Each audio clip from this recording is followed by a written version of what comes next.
ओम नमः शिवाय मित्रों। बड़ों को प्रणाम और छोटों को प्यार। सनातन परंपरा के अनुसार जिस शक्ति के बगैर शिव अधूरे माने जाते हैं, उनकी साधना भगवान शिव के प्रिय मास यानी श्रावण मास के प्रत्येक मंगलवार के दिन विशेष रूप से की जाती है। सावन सोमवार की तरह सावन के मंगलवार की यह पूजा भी पुण्यदायी और सभी कामनाओं को पूरा करने वाली मानी गई है।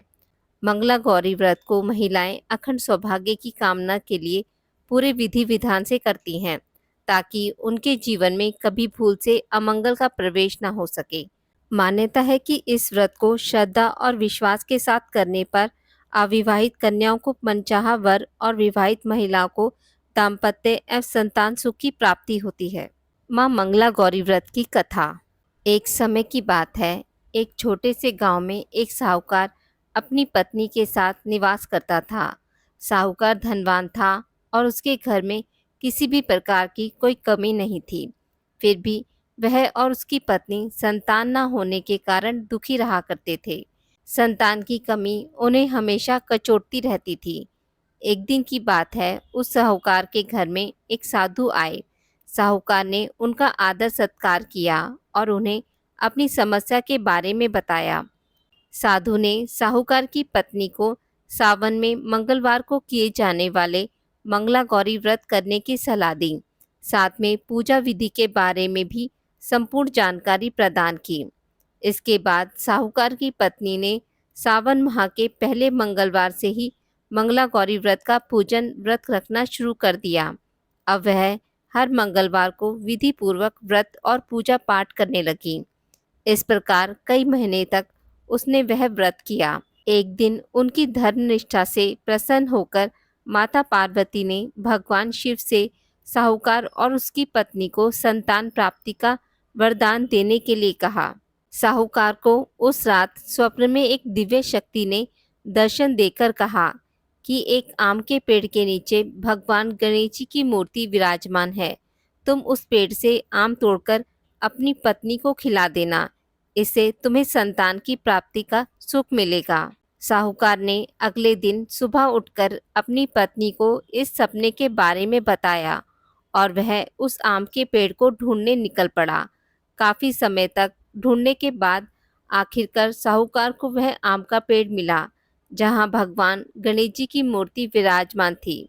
उसने आम तोड़ने के लिए उस पेड़ पर पत्थर मारना शुरू कर दिया। पत्थर फेंकने से एक आम तो टूटकर नीचे गिर गया, लेकिन गलती से एक पत्थर जाकर भगवान गणेश जी की प्रतिमा को लग गया। इससे भगवान गणेश क्रोधित हो गए और उन्होंने प्रकट होकर उस साहूकार को शाप देते हुए कहा कि हे स्वार्थी मनुष्य, तूने अपने स्वार्थ के कारण मुझे चोट पहुंचाई है। तुझे माँ पार्वती की कृपा से संतान की प्राप्ति तो होगी, लेकिन उसकी मृत्यु 21 वर्ष की आयु में हो जाएगी। यह सुनकर साहूकार बहुत घबरा गया और वापस घर चला गया।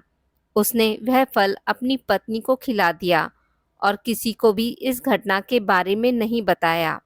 कुछ समय पश्चात भगवान शिव और माता पार्वती के आशीर्वाद से साहूकार और उसकी पत्नी को पुत्र की प्राप्ति हुई। इससे उन दोनों के जीवन में खुशी का ठिकाना न रहा, लेकिन साथ ही साहूकार इस बात से चिंतित था कि उसका पुत्र अल्पायु होगा। देखते ही देखते वह बालक 20 वर्ष का हो गया और व्यापार में अपने पिता का हाथ बटाने लगा। एक दिन घर लौटते समय साहूकार पेड़ की छांव में तालाब किनारे बैठकर अपने पुत्र के साथ भोजन करने लगा। तभी वहां कमला और मंगला नामक दो कन्याएं कपड़े धोने के लिए आई और कपड़े धोते हुए आपस में बात करने लगी। कमला ने मंगला से कहा कि मैंने इस सावन मास में प्रत्येक मंगलवार को मंगला गौरी व्रत रखने का निश्चय किया है। तुम भी माँ पार्वती को समर्पित यह व्रत अवश्य करना। इससे माँ पार्वती प्रसन्न होती हैं और आप पर उनकी कृपा दृष्टि बनी रहती है। इसे करने से मनोवांछित वर और अखंड सौभाग्य की प्राप्ति होती है। कमला की बात सुनकर मंगला भी इस व्रत को करने के लिए तैयार हो गई। दूसरी ओर साहूकार ने दोनों कन्याओं के बीच यह संवाद सुन लिया और उसने अपने मन में यह सोचा कि यह कन्या मंगला गौरी व्रत को करती है, इससे इसे अखंड सौभाग्य की प्राप्ति होगी। यह मेरे पुत्र के लिए एक योग्य वधु साबित होगी। ऐसा सोचकर वह उन दोनों के विवाह का प्रस्ताव कन्या के पिता के पास लेकर गया। साहूकार की गांव में प्रतिष्ठा और मान होने के कारण कमला के पिता अपनी पुत्री का विवाह साहूकार के लड़के से करवा देते हैं। विवाह के पश्चात भी कमला विधि पूर्वक मंगला गौरी का व्रत रखना जारी रखती है। उसके इस भक्ति भाव से प्रसन्न होकर माता पार्वती एक दिन उसे स्वप्न में दर्शन देती हैं और कहती हैं कि मैं तुम्हारी भक्ति से अत्यंत प्रसन्न हूँ, इसलिए मैं तुम्हें अखंड सौभाग्य का वरदान देती हूँ।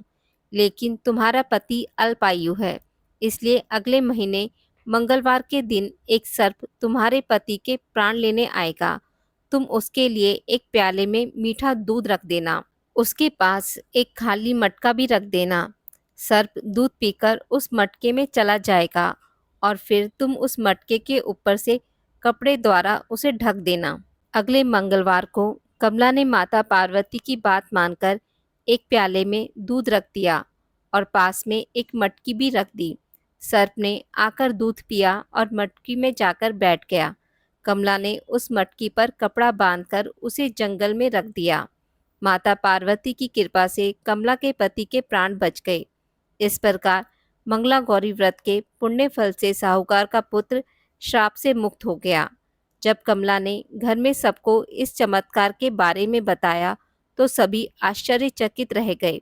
इसके बाद साहूकार और उसकी पत्नी ने अपने पुत्र और पुत्रवधू को आशीर्वाद दिया और पूरा परिवार सुखपूर्वक जीवन व्यतीत करने लगा। आज की इस वीडियो में बस इतना ही। मित्रों, अगर आपको मेरी वीडियोस पसंद आती हैं तो इसे लाइक और शेयर ज़रूर करें और पूजा पाठ से जुड़ी जानकारी के लिए मेरे चैनल को सब्सक्राइब करना ना भूलें। धन्यवाद।